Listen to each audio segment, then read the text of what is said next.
K Shivakumar ಅವ್ರನ್ನ ವಿಜೇಂದ್ರ ಕರ್ಕೊಂಡು ಹೋದ್ರು ಅಂತ ಒಂದು ಸ್ಟೇಟ್ಮೆಂಟ್ ಮಾಡಿರೋಂಥದ್ದು. ಯಾರು ಹೇಳಿದರು? ಯತ್ನಾಳ್ ಅವರು ಹೇಳಿರೋದು. ನೋಡಿ, ನಾನು ನನ್ನ ಬಾಯಲ್ಲಿ ಆ ವ್ಯಕ್ತಿ ಹೆಸರು ಬರೋಲ್ಲ. ಭಾರತೀಯ ಜನತಾ ಪಾರ್ಟಿಯಿಂದ ಉಚ್ಚಾಟನೆ ಆಗಿದೆ.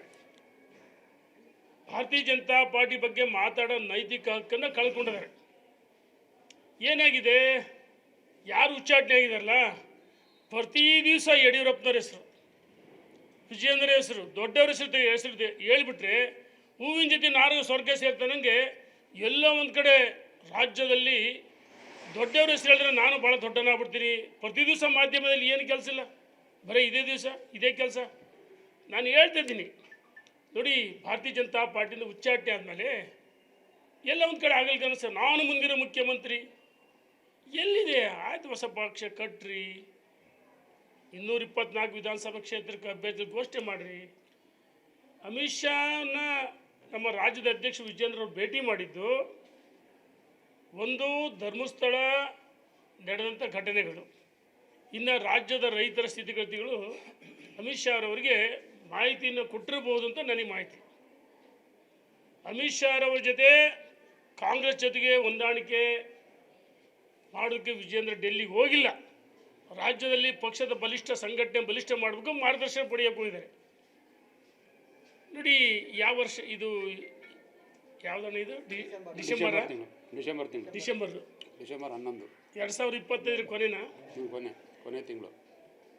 ಇದು ಅತ್ಯಂತ ದೊಡ್ಡ ಜೋಕ್ ಅನ್ನಿಸ್ತದೆ, ಕಾಮಿಡಿ ಪೀಸ್. ಈಗ ಏನಾದರೂ ಒಂದು ವಿಷಯ ಬೇಕಲ್ಲ. ವಿಜೇಂದ್ರ ಹೋಗಿದ್ದು ಪಾರ್ಟಿ ಸಂಘಟನೆಗೆ, ಅವರು ಮಾರ್ಗದರ್ಶನ ಪಡೆಯೋಕೆ ಹೋಗಿದ್ದಾರೆ. ಅದೇ ವಿಜೇಂದ್ರ ಅವರು ಒಂದು ಅಪೇಕ್ಷೆ ಸಂಕಲ್ಪ ಮಾಡಿದರೆ, ರಾಜ್ಯದಲ್ಲಿ ಭಾರತೀಯ ಜನತಾ ಪಾರ್ಟಿ ಸ್ವತಂತ್ರವಾಗಿ ಅಧಿಕಾರಕ್ಕೆ ಬರಬೇಕು. 140 ಸ್ಥಾನಗಳು ಈ ನಾಡಿನ ಪ್ರಜ್ಞಾವಂತ ಮತದಾರ ಪ್ರಭುಗಳ ಆಶೀರ್ವಾದ ಪಡೆಯುವುದಕ್ಕೆ ರಾಜ್ಯದ ಉದ್ದಗಲಕ್ಕೆ ಪ್ರವಾಸ ಮಾಡ್ತಾ ಇದ್ದಾರೆ, ಪಕ್ಷವನ್ನು ಬಲಿಷ್ಠ ಮಾಡ್ತಿದ್ದಾರೆ. ಬೆಂಗಳೂರಿನ ಮೈಸೂರಿವರೆಗೂ ಪಾದಯಾತ್ರೆ ಮಾಡಿದರು, ಭ್ರಷ್ಟಾಚಾರದ ಹೋರಾಟ ಮಾಡಿದರು, ಅಧಿವೇಶನದ ಒಳಗೆ ಹೊರಗೆ ಹೋರಾಟ ಮಾಡ್ತಾರೆ. ರಾಜ್ಯದ ರೈತರ ಪರವಾಗಿ ತನ್ನ ಹುಟ್ಟುಹಬ್ಬವನ್ನು ಕುಟುಂಬ ಸದಸ್ಯರ ಮಧ್ಯೆ ಆಚರಣೆ ಮಾಡಿಕೊಳ್ಳಿಲ್ಲ.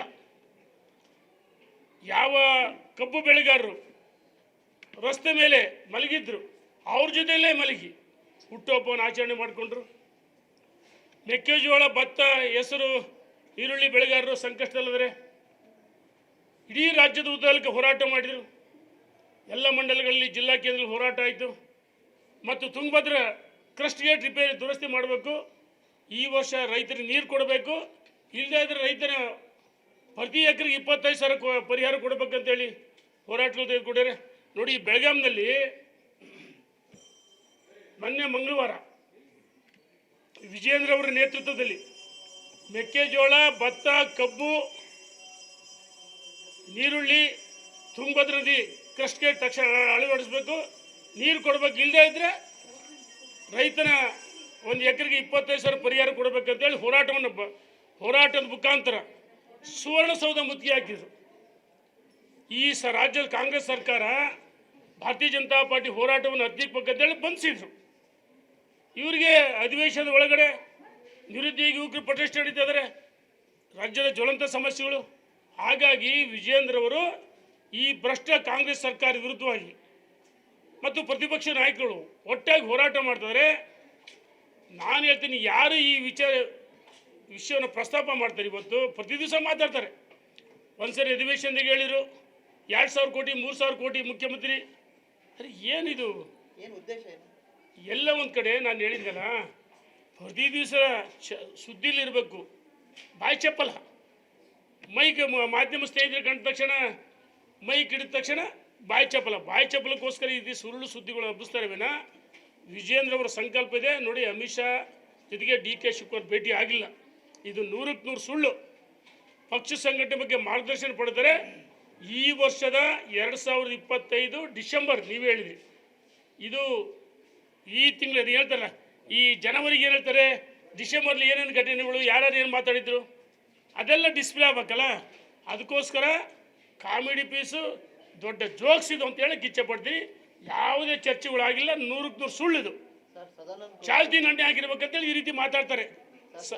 ಸದಾನಂದ